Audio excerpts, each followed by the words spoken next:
moi, je vais vous présenter la première arme du Kobudo d'Okinawa, qui est le bâton long.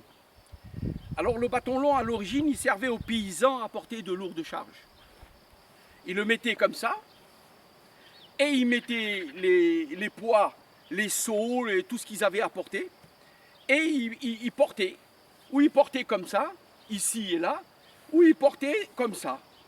Donc, ils ont utilisé ces bâtons pour porter de lourdes charges, mais comme ils étaient dans une région qui était infectée de voyous, de personnes qui agressaient les gens ou qui les attaquaient, ils n'étaient jamais tranquilles. Donc ils enlevaient les poids et ils utilisaient leurs bâtons longs comme arme de défense. C'est pour ça qu'on dit le bo d'Okinawa. Mais quelle différence y a-t-il entre le bo d'Okinawa et un autre bâton, tout simplement? C'est que le bo d'Okinawa est épais en son centre et effilé aux extrémités. Alors, on pourrait dire, pourquoi n'est-il pas épais d'un bout à l'autre?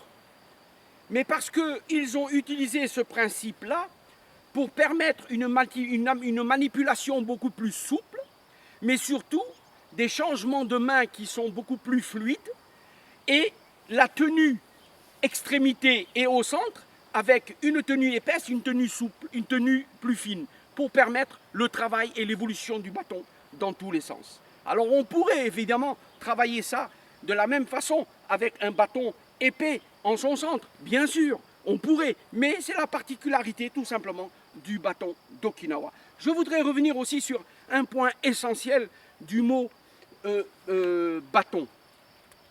Alors, le terme kun et le terme kon, K-O-N et K-U-N. À l'origine, comme le bo vient de Chine, et qu'est-ce qui s'est passé? Au départ, il s'appelait kun. Donc, les Okinawaïens, quand ils ont pris le travail et ont développé et ont fait des recherches et tout ça, ils ont simplement traduit le mot bâton en termes okinawaïens, qui a donné kon, K-O-N. Par exemple, quand on dit Shushino-kun, on termine par UN, terme chinois. Quand on dit Shushino-kon, on termine par le ON, terme okinawaïen. C'est très important.